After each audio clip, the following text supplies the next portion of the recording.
आर्या श्रीमती दुलारी Singh college के YouTube channel पर आप सभी लोगों का बहुत बहुत स्वागत है। डीएलएड बीटीसी फोर्थ सेमेस्टर के यह गणित विषय का लेक्चर, जिसमें आज हम लोग अपने 10वें अध्याय के दूसरे वीडियो में, अर्थात ये हमारा पार्ट 2 वीडियो है।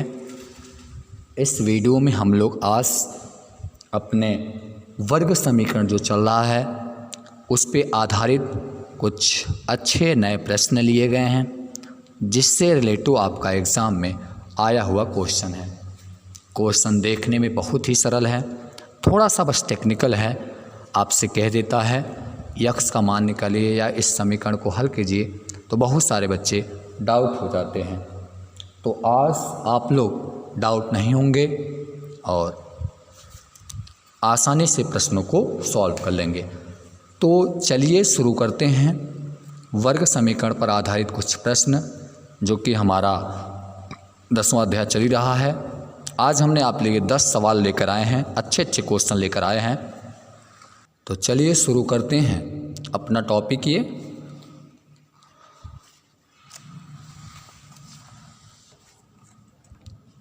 तो आपके सामने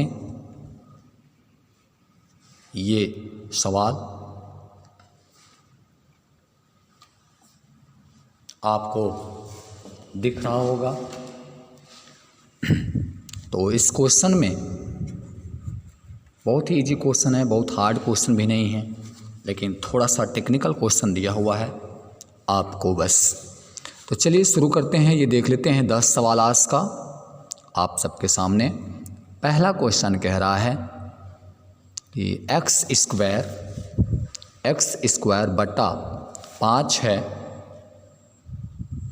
एक्स स्क्वायर बटा 5 और ये बराबर 20 के हैं। तो आप इस समीकरण को हल कीजिए। अब आपको इस समीकरण को हल करना है, आपको इस समीकरण को हल करना है। तो यहाँ से क्या करेंगे आप, ये जो आपके एक्स स्क्वायर का जो बट्टा में 5 है, इस बट्टा में 5 को आप ट्रांसफ़र कर दीजिए दाएं पक्ष में। चूँकि ये जो हर दिया हुआ है, ये हर जो है ये 5 के रूप में है। अब आप जानते हैं कि समीकरण में पक्षांतर करने का नियम, कि अगर कोई पद भाग में है तो उसे दूसरे पक्ष में भेजोगे तो वो गुणा में हो जाता है। तो यहाँ हो जाएगा एक्स स्क्वायर और ये जो बट्टा में 5 है उधर भेजेंगे तो 20 पंचे 100 हो गया। अब आपका आ गया एक्स स्क्वायर बराबर 100 हो गया। तो अब क्या करेंगे आप, एक्स स्क्वायर 100 के बराबर है, आपको हल करना है। मतलब इस द्विघात समीकरण का हल निकालना है, कि इस द्विघात समीकरण का हल क्या होगा वो आपको बताना है। तो यहाँ से क्या करेंगे आप, एक्स स्क्वायर जो है 100 के बराबर है। अब जैसे आप x का वैल्यू निकालेंगे तो स्क्वायर को जैसे आप भेजेंगे तो तुरंत ये चला जाएगा और 100 का हो जाएगा वर्गमूल। ये कर्ण हटाया जाएगा, चूँकि इसके पहले वाले वीडियो में हमने आपको बताया था। अब एक्स स्क्वायर बराबर 100 का है, तो आप जानते हैं कि करणी में अगर कोई संख्या है, अगर उसका स्क्वायर रूट प्राप्त हो जाता है तो वो बाहर आ जाता है। तो 100 को आप लिखेंगे 10 × 10, तो ये 10 का एक जोड़ा बन जाएगा, तो बाहर आ जाएगा। तो इस तरीके से प्लस और माइनस के साथ में ये आपका 10 आ जाएगा। तो इस समीकरण में आपने देखा कि X square upon 5 equal to जो 20 दिया हुआ है, इसमें x का जो वैल्यू आया है वो +10 आया है और -10। मतलब इसका जो हल होगा वो 2 हल होगा, एक +10 होगा और दूसरा आपका हो जाएगा -10 हो जाएगा। क्लियर हो गया। तो +10 और -10 ये आपके 2 आंसर हैं और दिए हुए सवाल के आंसर हो गए। क्लियर हुआ। आगे बढ़ते हैं और देखते हैं दूसरा क्वेश्चन। दूसरा क्वेश्चन थोड़ा सा अच्छा क्वेश्चन है। इस पर हमने आपके लिए ऐसा सवाल लिया है जो आपको एग्ज़ाम में आया हुआ क्वेश्चन है। ये किसी न किसी तरीके से ऑब्जेक्टिव प्रश्न है, सब छोटे छोटे, बहुत कठिन भी नहीं है, लेकिन थोड़ा सा लॉजिकल क्वेश्चन दिए हुए हैं। तो पहला क्वेश्चन, दूसरा क्वेश्चन आपसे कहा है कि समीकरण 2x square minus kx minus 3 equal to 0 का एक मूल 3 हो तो बताइए समीकरण का हल क्या होगा। का मूल इतना हो तो k का मतलब आपको एक मूल दिया है 3, तो बताइए k का मान क्या होगा। तो आप जानते हैं समीकरण क्या दिया हुआ है कि 2x square minus kx minus 3 बराबर 0। आप किसी भी समीकरण को देखेंगे तो उसके कितने मूल होंगे, यह बात आप उसके समीकरण के जो घात रहेगा चर का घात को देख करके आप आराम से बता सकते हैं। तो यहाँ पे आपका यक्स का जो घात रहा वो कितना रहा, 2 घात है इस पे, तो इसके जो मूल होंगे 2 मूल होंगे। तो इसने कहा एक मूल इसका k है, तो आपको याद रहे किसी भी समीकरण का जो मूल होता है उस समीकरण को हमेशा और हमेशा संतुष्ट करता है।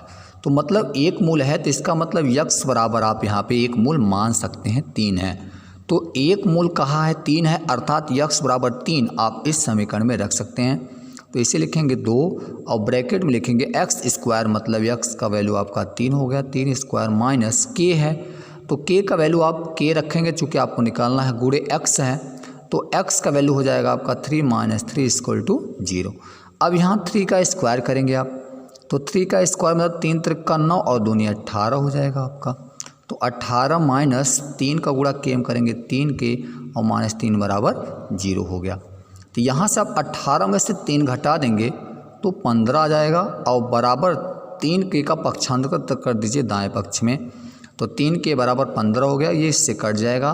तो के बराबर आया 3 पच्चे 15, अर्थात जो आपका के का यहाँ पे वैल्यू आया वो आ गया 5 हो गया। तो के बराबर आपका 5 हो गया, जो कि दिए हुए सवाल का आंसर हो गया। तो इस तरीके से आपको कभी भी एक समीकरण दे दे और आपसे कहे कि इसका मूल ये है, एक मूल ये है, एक मूल वो है, मतलब इस तरीके से अगर प्रश्न पूछे तो ध्यान दीजिएगा, जो मूल कहे उसी को, मतलब x बराबर अगर वो x के पद में है तो x बराबर y के पद में है, तो y बराबर z के पद में है तो z बराबर, मतलब इस तरीके से आपका जो द्विघात समीकरण है वो जिसके पद में हो उसी का वैल्यू आप उसमें बराबर में रख देंगे। तो जब आप यहाँ पे रख देंगे तो ये चीज़ आपका हो गया आंसर। तीसरा क्वेश्चन कहा है कि 3x स्क्वायर माइनस 48 मतलब 48 बराबर 0 का है, तो समीकरण को हल कीजिए। अब आप यहाँ पे लिखेंगे 3x स्क्वायर माइनस 48 बराबर 0 है। अब आप लिखेंगे 3x स्क्वायर बराबर माइनस 48 का पक्षांतर करेंगे तो दाएं पक्ष में जाएगा तो प्लस 48 हो जाएगा। अब x स्क्वायर बराबर जब करेंगे तो ये 48 3 से कट जाएगा, इससे 16 आ जाएगा, मतलब x स्क्वायर का जो वैल्यू आया है वो 16 के बराबर आया है। तो x स्क्वायर 16 के बराबर है तो x बराबर जो हो जाएगा आप उससे करड़ी स्क्वायर रूट निकाल लेंगे, तो ये कितना हो जाएगा 16 आ जाएगा। अब आप x बराबर जब करेंगे तो 16 का स्क्वायर रूट निकालेंगे, तो 16 का स्क्वायर रूट जाएगा वो प्लस और माइनस 4 होता है।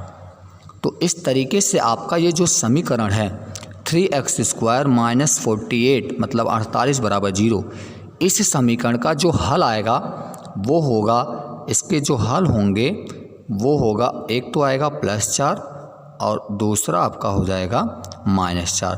तो इसका मतलब इस द्विघात समीकरण के 2 हल हैं, जो कि एक का +4 है, दूसरा -4 है। क्लियर, ये आपका सवाल हो गया। अगले सवाल की तरफ चलते हैं।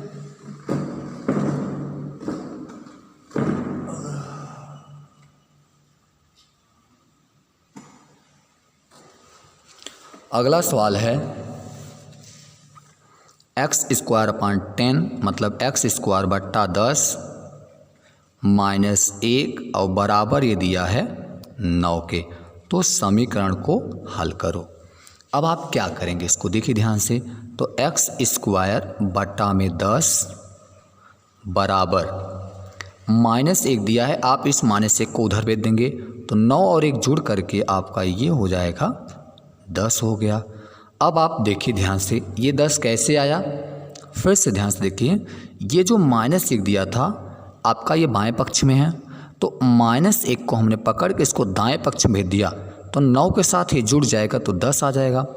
अब ये आपका जो 10 है ये बटा में 10 है, तो आप इसको भेजेंगे जब दाएं पक्ष में तो ये बट्टा में 10 से उधर जाएगा, तो ये हो गया आपका एक्स स्क्वायर बट्टा 10 दहम्मा 100 हो गया। अब आप ध्यान से देखिए, फिर से आपका ये 100 आ गया। तो एक्स स्क्वायर अगर 100 के बराबर हो रहा है तो एक्स इक्वल टू आप उसको उधर भेजेंगे स्क्वायर रूट को तो 100 हो जाएगा, और 100 का जो स्क्वायर रूट हो जाएगा वो 10 हो जाएगा, लेकिन प्लस और माइनस के साथ में। मतलब ये जो एक्स स्क्वायर बटा 10 -1 बराबर 9 दिया हुआ है, इस समीकरण के 2 हल होंगे, +10 और -10 होंगे। ठीक,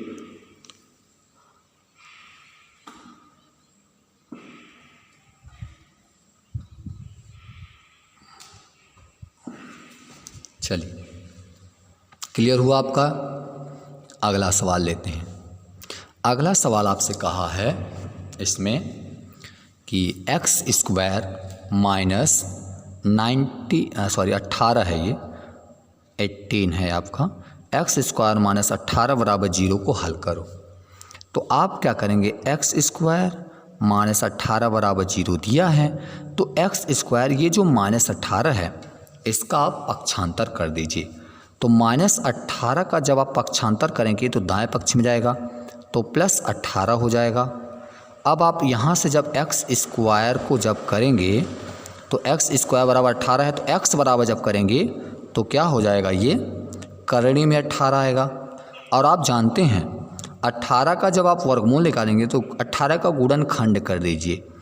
तो जब आप 18 का गुणनखंड करेंगे तो 3 त्रिका 9 दूनी 18 इसका बनेगा। अब वर्गमूल का नियम होता है कि जिस संख्या का अगर जोड़ा बन जाएगा हम उसे करणी से बाहर निकाल सकते हैं। तो यहाँ से हम 3 को बाहर निकालेंगे, 3 का पेयर बन गया। अब आपका करणी में 2 रह जाएगा, तो यहाँ से आ जाएगा x बराबर प्लस और माइनस के साथ में 3 करणी में 2। तो इस तरीके से आपका जो दिया है एक्स स्क्वायर -18 बराबर 0, इस समीकरण के 2 हल होंगे, x बराबर ±3 करणी में 2, और यही आपके सवाल का आंसर हो गया। क्लियर हुआ। तो ये आपके 5 सवाल अच्छे से क्लियर हो गए। आशा है कि आपको समझ में आ रहा होगा, और बहुत ही सिंपल क्वेश्चन है। जो पढ़े होंगे उनको बहुत सिंपल लग रहा होगा, लेकिन कुछ हमारे ऐसे बच्चे होते हैं जो कमज़ोर होते हैं, तो हम लोग को उनको भी ध्यान देना होता है। तो सब लोग आप लोग ध्यान से पढ़िएगा, देख लीजिए। तो अगला आपका सवाल जो है, सवाल में आपसे कहा है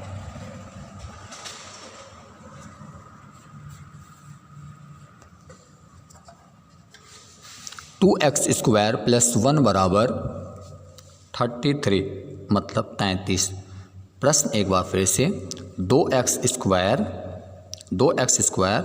प्लस 1 2x स्क्वायर प्लस 1 बराबर 33 हो, तो आप बताइए इसमें x का वैल्यू क्या होगा। अब आप क्या करेंगे, यहाँ से लिखेंगे 2x स्क्वायर। अब ये आपको जो +1 दिया है, इस +1 का पक्षांतर कर दीजिए कहाँ, दाएं पक्ष में। तो 33 तो पहले से है दाएं पक्ष में, अब इस +1 को जब पक्षांतर करेंगे तो माइनस में 1 आ गया। अब 2x स्क्वायर बराबर 33 में 1 घटाएंगे कितना आ जाएगा, 30 आ जाएगा। सॉरी 33 में 1 घटाएंगे तो आपका 32 आ जाएगा। अब 2x स्क्वायर 32 के बराबर है, तो ये 2 से आप इसको 32 को जब विभाजित करेंगे तो 16 बार हो जाएगा। तो x स्क्वायर बराबर 16 के हो गया। क्लियर। फिर से एक बार 2x² + 1 दिया था बराबर 33, हमने इस +1 को पक्षांतर कर दिया तो 33 में घट जाएगा 32 और इस 2 से कटा देंगे तो 16 आ गया। x² जो है 16 के बराबर है, तो x² जो 16 के बराबर है तो जब x बराबर आप निकालेंगे तो ये स्क्वायर आप हटाएंगे। देखिए बार बार हम आपको बता रहे हैं जैसे स्क्वायर हटाएंगे वह पद आपका तुरंत करणी में आ जाएगा। अब ये 16 है 16 है, अब आप इस 16 मतलब 16 का वर्गमूल निकाल लीजिए। तो आपने पढ़ा है 16 का वर्गमूल 4 होता है, मतलब 16 का वर्गमूल 4, लेकिन ये प्लस और माइनस के साथ में आएगा। तो इस तरीके से ये आपका जो समीकरण है, इस समीकरण के 2 हल आ गए। कौन कौन से हैं? एक +4 है और एक -4, मतलब +4 और -4 इस दिए हुए समीकरण के हल हैं जो इस समीकरण को हमेशा संतुष्ट करते हैं। क्लियर हुआ? आगे बढ़ें। चलिए अगला क्वेश्चन है, इसमें भी आपसे कहा है कि समीकरण का x का वैल्यू बताइए।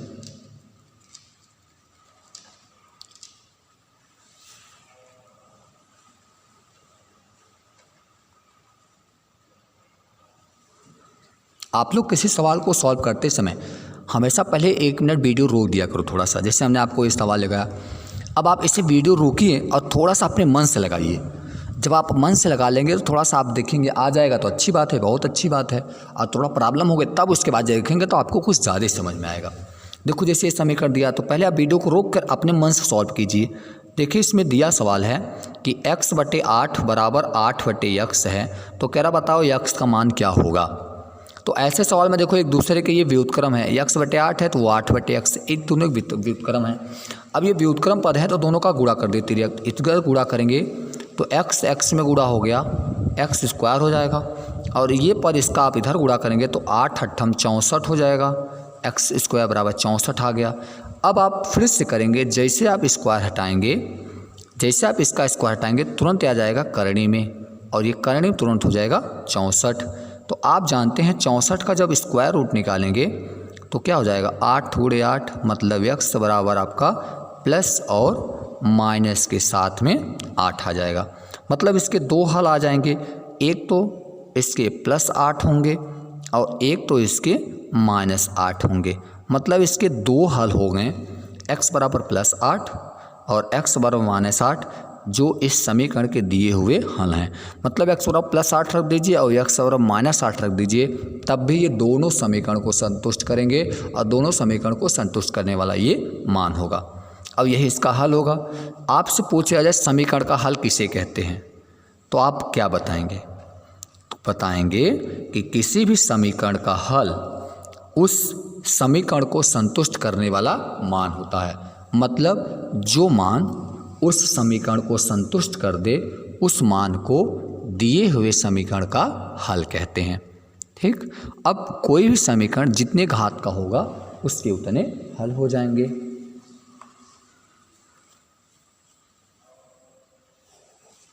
चलिए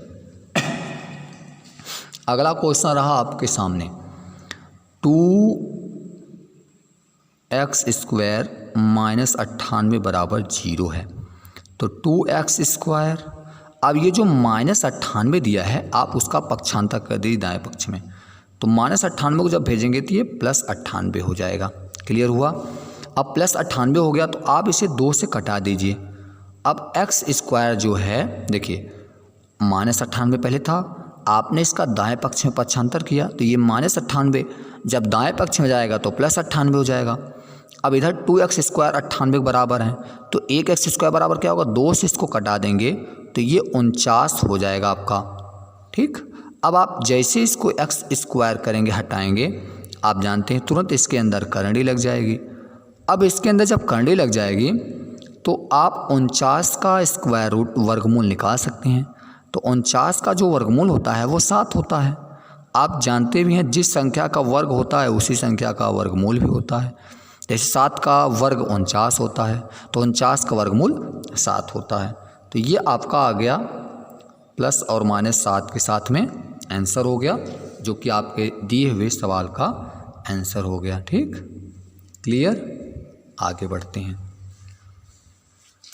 मतलब आप अगर x बराबर +7 भी रखेंगे तभी ये समीकरण संतुष्ट होगा, -7 रखेंगे तब भी यह समीकरण संतुष्ट हो जाएगा, अर्थात ये दोनों मान संतुष्ट करेगा। ऐसा क्यों हुआ, 2 मान आया, मतलब यहाँ लिख लीजिए इसका यहाँ पे हल आ जाएगा +7 हो जाएगा और -7। मतलब यहाँ पे आप x का वैल्यू 7 रख दीजिए तब भी ये आपका दोनों बाएं पक्ष से दाएं पक्ष बराबर होगा, -7 रखेंगे तब भी।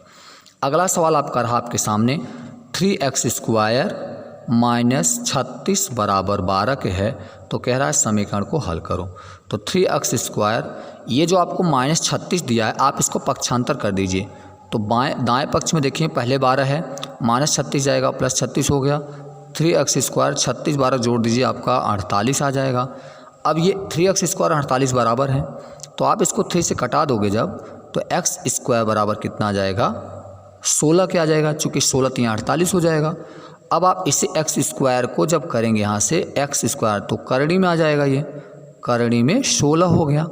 अब आप जानते हैं कि 16 का वर्गमूल अभी बार बार हम आपसे बता ही रहे हैं, प्लस और माइनस के साथ में 4, मतलब इस समीकरण को संतुष्ट करने वाला 2 मान एक +4 है और एक -4 हैं, अतः x बराबर 2 हल +4 और -4 जो इस समीकरण को मतलब हल करेंगे और यही इसके हल होंगे। ठीक, आगे बढ़ते हैं और अच्छा सा सवाल। ये तो सवाल आपको बहुत अच्छा दिया है, इसमें बहुत सारे बच्चे कंफ्यूज हो जाते हैं, क्योंकि आपको ध्यान देना है, गलती से हो जाता है ये कि बहुत बच्चे या क्या करेंगे, यहाँ 7x² को उधर कर देंगे, x कटा देंगे, x बराबर 7 हो गया। तो ध्यान दीजिएगा, यहाँ से आप क्या करेंगे, पहले x कॉमन कर लेंगे। इसका जब हल करते हैं बहुत लोग तो कहते हैं इसका x बराबर 7 हल हो गया आंसर, जो कि आप ध्यान दीजिए हमने आपको बताया है कि ये द्विघात है, मतलब वर्ग समीकरण है। अब ये जब वर्ग समीकरण दिया है, वर्ग मतलब 2 घात, अब ये जब 2 घात का है तो इसके 2 हल भी होना चाहिए ना। तो आपने केवल कहा x बराबर 7, तो इसका नहीं होगा, ऑप्शन में दिया रहेगा आपको तो गलत कर देगा ये। तो आप ध्यान दीजिएगा थोड़ा सा, x² - 7x = 0, यहाँ से आप x कॉमन कर लेंगे तो बचेगा x - 7 = 0। अब आप एक बार इसको 0 के बराबर दिखाएंगे तो x बराबर आपका 0 हो गया, तो इसका एक x बराबर 0 आ गया। अब एक पद आपका बचा हुआ है, तो x - 7 बराबर 0 हो गया, x = आ जाएगा 7, मतलब x बराबर जो 7 और x बराबर 0 दोनों समीकरण के हल हैं, अतः इसके जो हल आ गए हैं वो हो जाएंगे 0 और 7। मतलब x का वैल्यू 0 रखोगे तब भी संतुष्ट होंगे, x वैल्यू 7 रखोगे तब भी एक दूसरे को संतुष्ट करेंगे, अतः इस समीकरण के 2 हल होंगे 0 और 7, और यही आपके दिए हुए सवाल के आंसर होंगे। और आपको आशा है कि आपको समझ में आ गया होगा, क्लियर हो गया आपका। अब ऐसे सवाल छोटे छोटे पूछते रहते हैं, तो अब हम लोग ax² bx इस टॉपिक का गुणनखंड पढ़ेंगे, जो कि हमारा द्विघात समीकरण पर आधारित है, उसमें भी हैं। अभी हम लोग सिद्धाचार सूत्र के बारे में भी पढ़ेंगे, इसमें भी आपको अच्छे अच्छे क्वेश्चन लेकर आएंगे। तो आज जैसा आपको वीडियो लगा होगा आप कमेंट बॉक्स में ज़रूर बताइएगा, अगर कुछ कमी रह गई तो आप उसको भी बताइएगा, और आपको आशा है कि आपको ज़रूर समझ में आया होगा, आज कुछ नई चीज़ सीखने को मिला होगा। तो आप सभी लोग ऐसे ही पढ़ाई करते रहिएगा और ज़्यादा से ज़्यादा मेहनत कीजिए, सवालों का अभ्यास कीजिए, और हम आपके लिए ज़्यादा से ज़्यादा मेहनत करके वीडियो बनाते रहेंगे, अच्छे अच्छे क्वेश्चन आप सबके लिए लाते रहेंगे। और चलिए, तो अगले वीडियो में आते हैं फिर से नए टॉपिक के साथ, नए एनर्जी जोश के साथ, और फिर से मिलेंगे। तब तक के लिए आप सभी को बहुत बहुत धन्यवाद। आप सभी लोग पढ़ाई अपना करते रहे, समय न लॉस करिएगा। Okay, bye.